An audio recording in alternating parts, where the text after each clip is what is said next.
What's good, Will Squad? Welcome back to the channel. And on today's video, I want to discuss how you can sell on Amazon without using FBA. Hey, if you hadn't already, make sure you hit that subscribe button, show your boy some love. I'm going to be dropping 5 valuable videos each and every week.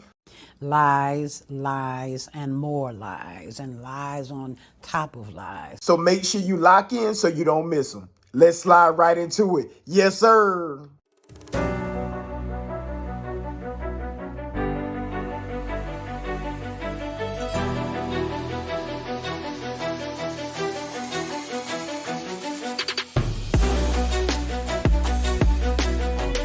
If this is your first time watching this channel, my name is Travis Cooper. I'm the creator of Amazon Made Easy, the program that gives you the blueprint to building a multi-six-figure Amazon business. And here on this channel, we talk all things about Amazon and entrepreneurship. And in today's video, I want to discuss how we can sell on Amazon without using FBA. Now, if we take FBA off the board through process of elimination, it's only one business model or fulfillment method left, which is FBM or fulfillment by merchant. Travis, what is fulfillment by merchant? Fulfillment by merchant is whenever you store your products or your inventory, right? Anything, any products that you have, you're going to keep them on hand. Whether you live in an apartment, a house, you can keep it in your garage, a storage unit, a warehouse, but you're going to be keeping your products. You will also be responsible for pick, pack, shipping, returns, and customer service whenever you utilize fulfillment by merchant.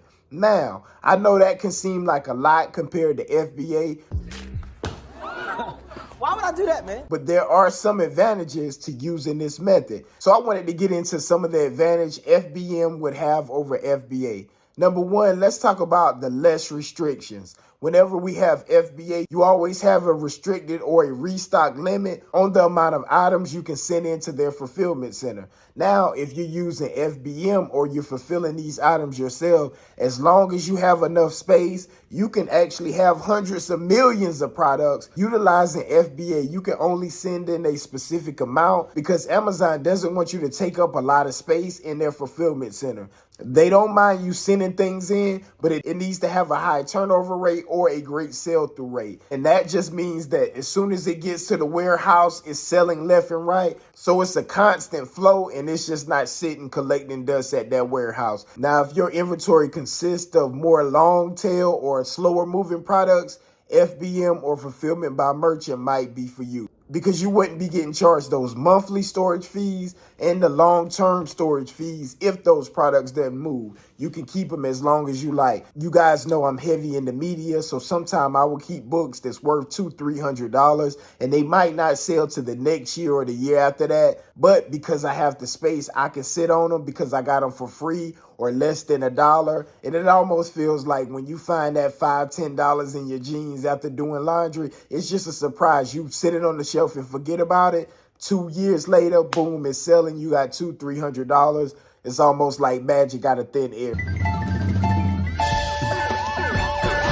So that's definitely an advantage of fulfilled by merchant. The next big thing you have is more control. Whenever you utilize FBA, sure, Amazon does all the work, but they do also take a lot of the power too. It's really hands off. You have no real control over your inventory. They're taking care of everything. Now, if something happens, you really don't have much control on how they're picking, packing, shipping, interacting with the customer. It's really out of your hands. Now, with fulfillment by merchant, we can personalize a lot more of those customer experiences by putting notes, bookmarks, actually interacting through follow-up emails, talking directly to the customer rather than Amazon handling any issues.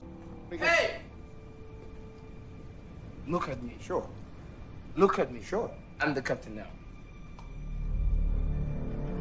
And this is a major nugget that a lot of sellers miss out on. Whenever you create that relationship with your customers, they will skip over everybody else just to order from you. So say, for example, you have the book Cat in the Hat. Let's just say you price the book of your Cat in the Hat at $10. Everybody else is selling it for $5. People will go out of their way just to buy from you. I don't know how many times People wanted to go and order a book. I wasn't on the listing. They would message my company to see if we had it in stock and order directly from us. No matter if it's 100 or 1,000 sellers on that listing, because we gave them such a great experience, we have repeat customer that only shops with us. So that's super important, and it really can't be replicated through FBA because you don't really have any control of the pick, packing, and shipping and the customer service interaction. And for the long term, let's just say something did happen to Amazon. And those customers, whenever we're sending merchant fulfilled order, they have our return address. So if they wanted to reach us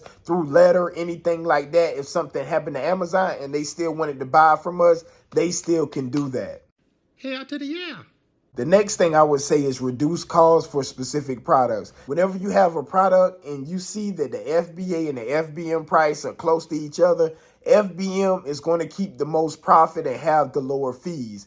More money will be going to side pocket National Bank if you choose FBM. So you're going to keep more money in your pocket. Now, that's not always the case. I've had items in the past on where I would ship them in and FBA would actually make more money than FBM. More times than not, FBM is usually going to have a lower fee rate if you know how to choose your shipping wisely and package correctly. This allows you to ship on your own without getting caught up with Amazon's higher or more expensive fulfillment fees. Another pro is flexible growth. Like we stated earlier, you don't have a cap on any of your inventory. You can grow as big or be as small as you want to. You don't have to worry about those current restrictions, and you don't have to prep all your items before sending them in. You can just store your products, leave them the way they are, and not pack them until a customer places an order. Also, another advantage I've learned over the years is a decrease in your return rate whenever you use fulfillment by merchant. And I'm not sure what's the reason, but I'm thinking it's because we take more care in packaging to make sure that item is protected, but the return rates are super low whenever we use fulfillment by merchant. So that's definitely going to increase your bottom line. Make it rain.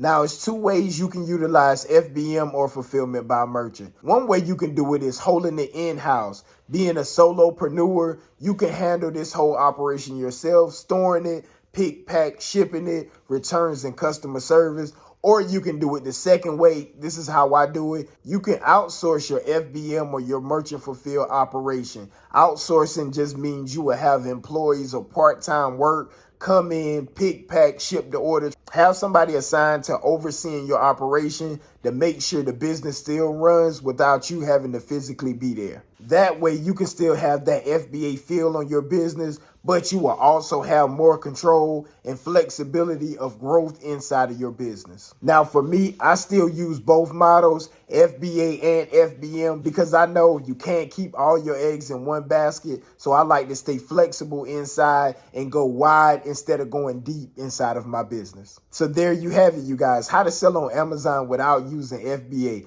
Love y'all. Be blessed. Trav Coop signing off. See you on the next one.